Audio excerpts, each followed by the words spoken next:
So I think we are ready now to move on and get into the last session of the conference. By the way, may I remind you that you should all have received an email with a questionnaire. So feel free to complete it. Your feedback is going to be very valuable to us. So without further delay, let's move on to the last session, which actually is going to have a different format. It's going to be a fireside chat between a very distinguished professional and a very distinguished journalist. So we have the honor to have with us Mr. Gregory Dimitriadis, who is the CEO of the Hellenic Corporation of Assets and Participations. So this is the National Fund of Greece. And Mrs. Lucy Fitzgeorge Parker, who is the editor of Responsible Investor, a leading media outlet in the field. So many thanks to both of you. And the floor is yours for the next 15 minutes. Thank you, George. It's great to be here, and thank you very much for inviting me to join this. I'm very much looking forward to speaking to Gregory today. So yes, as George said, my name is Lucy Fitzgeorge Parker. I'm the editor of Responsible Investor, and I'm going to be speaking to Gregory from the Hellenic Corporation of Assets and Participations, I think more shortly known as the Greek Growth Fund. Gregor, for those who don't know the Growth Fund so well, could you maybe just give a quick overview of sort of what it is and where it's come from? Oh, you're on mute, I think.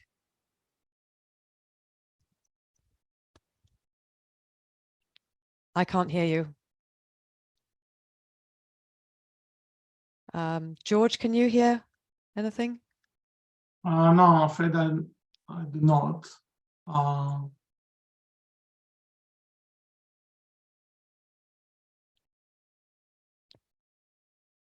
If you can all bear with us just for a moment, I'm sure we can get this sorted out.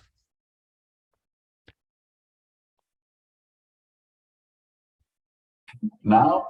Yes, it wouldn't be a virtual conference without some sort of technical hitch. So I'm very glad we've got that sorted out. Different microphone options here. So anyway, I'm happy that we can speak, and thank you very much for the introduction. It's I think it's a very important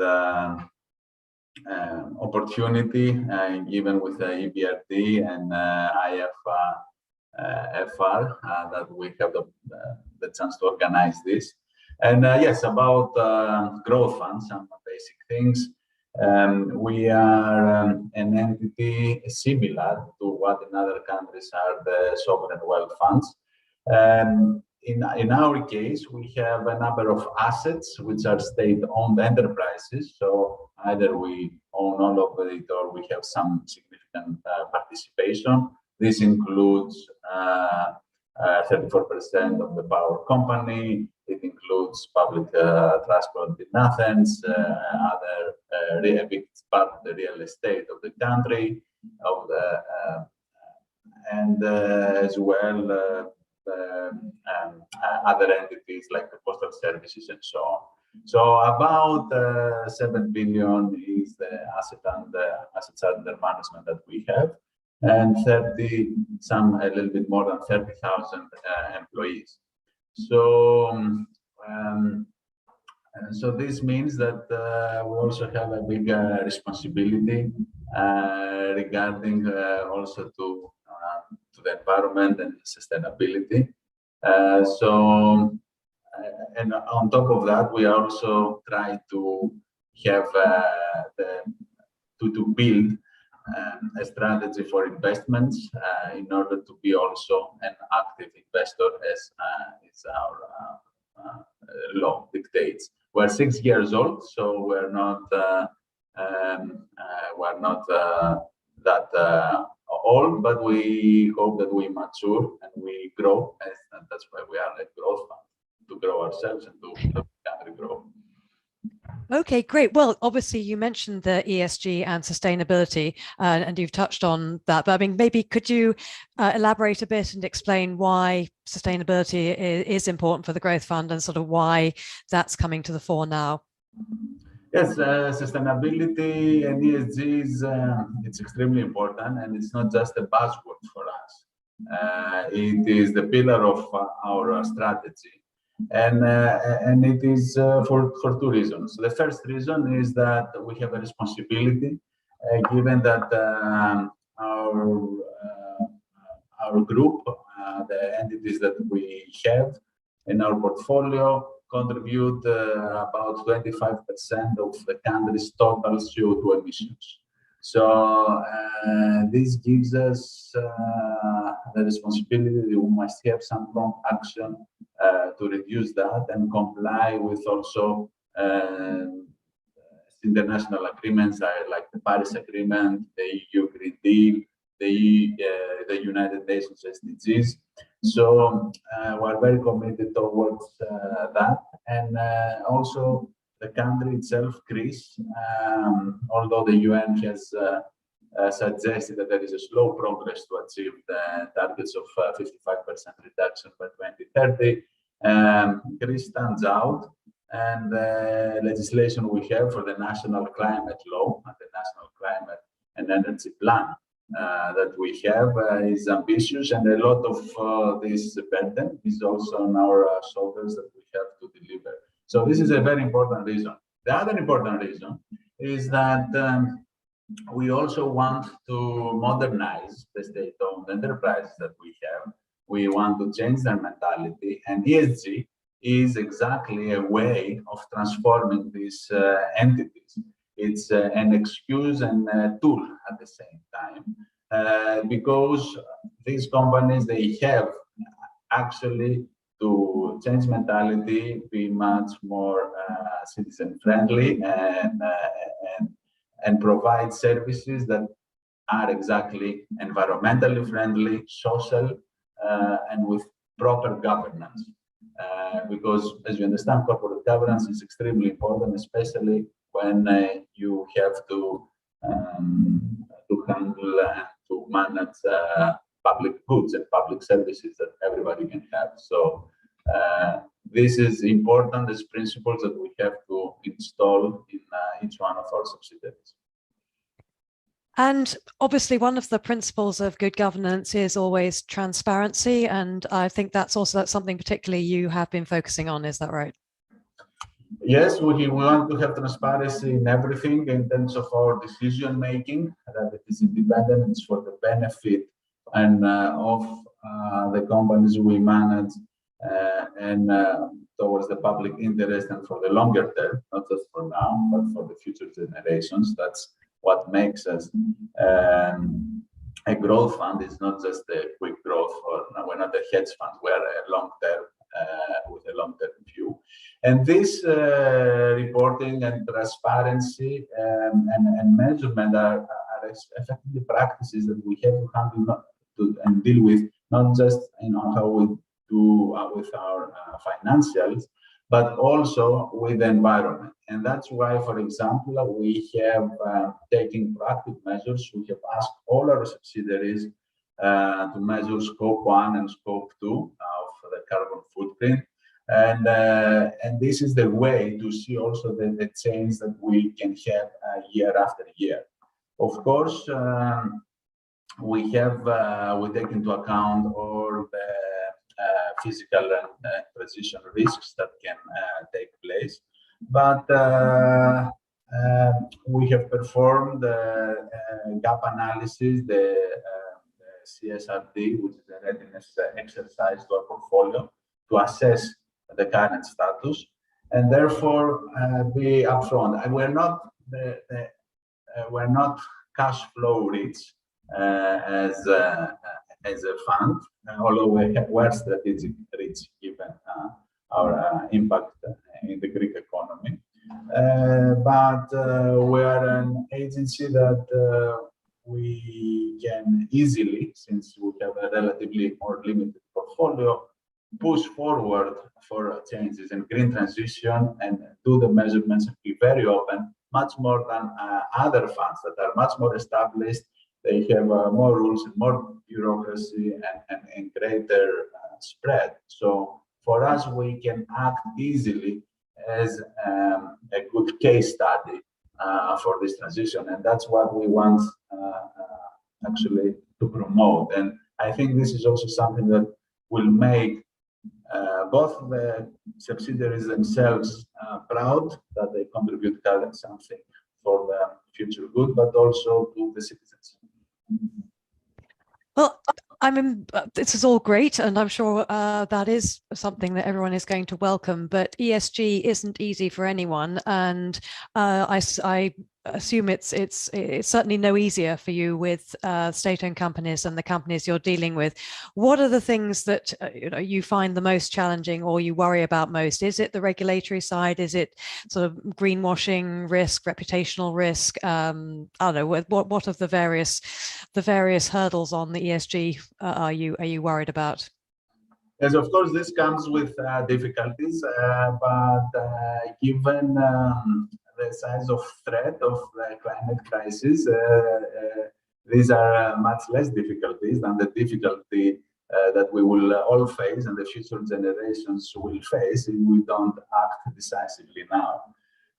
So that's why we have a very specific set of targets. This includes that we have a target of reducing by 15% for the entire group, for all the 25% emissions that we said we contribute to the country by 2024. So we will have a reduction of 15%. And we are already halfway to achieve this. And of course, yes, it is difficult. And there are, however, some companies like PPC, which is the power company that leads the way. It is running actually the most aggressive dehumidification program in Europe at the moment. It's a great example of green transition, and this is despite the energy crisis that we had from the invasion of Russia to Ukraine. And of course, a huge commitment towards pushing for renewables, which now is actually changing completely the energy mix we have in the country, and now renewables are getting much stronger than any other source of energy. So this is a very important transition from a legacy company that used to be based on a lignite. And of course, we understand that there is going to be difficulties with this green transition. I don't believe that someone is going to accuse us of greenwashing, because we have to do it, and we do it anyway all the time. So, and for that, I think what we said earlier is what matters, is we measure things, and we're very transparent about this, and also with the scope 1, scope 2, scope 3. I think we're very transparent in our commitments, and this can prove that, and everybody can see if we're doing the job or not. At the same time, of course, we get, and this is very important for us, we do get good practices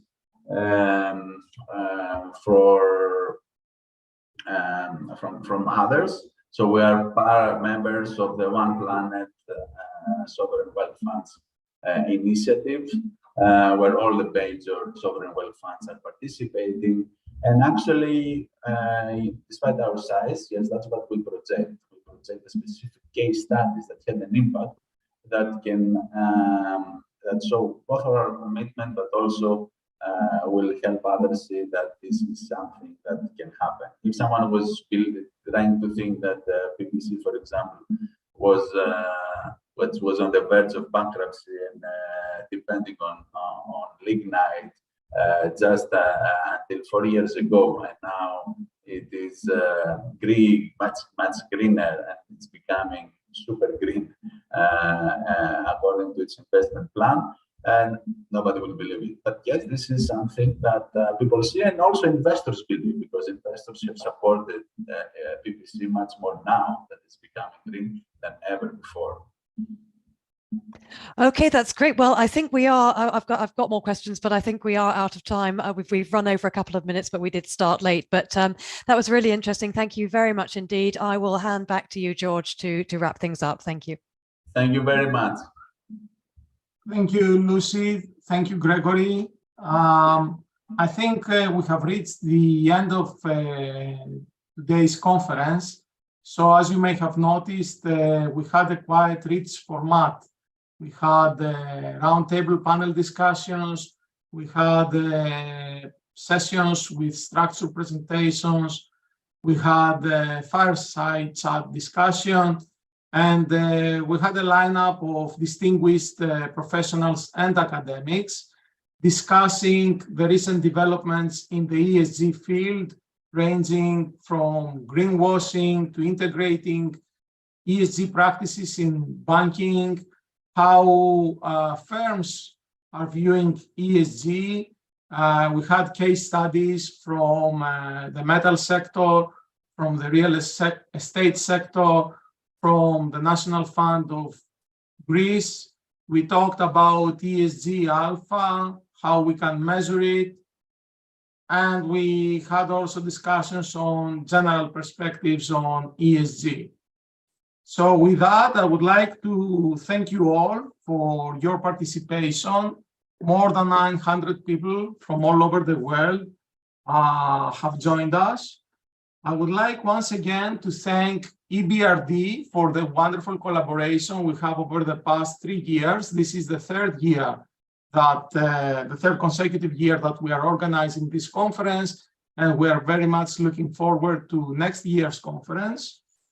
I would like to thank our platinum sponsor, EY, Ernst & Young, our gold sponsors, Synergy Holdings, Grant Thornton, National Bank of Greece, Piraeus Bank, our affiliate organization, Prodea Investments, our supporter, the Athens Exchange Group, our media partners, the Athens Macedonian News Agency, Capital GR, Euro Today, Next Deal, and Responsible Investor, Eventora, Heartis, C'est La Vie, the IFFR team, and the University of Piraeus, and in particular the Department of Banking and Financial Management, under the auspices of which IFFR is operating. Please, may I remind you to fill in the questionnaire that you have already received in your emails. Your feedback is really going to be valuable. I have received questions about whether the videos will be available, the videos with the talks. And in fact, we're going to upload the videos on the IFFR website so that you can watch them at your convenience. Feel free to join us on LinkedIn to connect with us. And you're going to receive a notification as soon as the videos are on.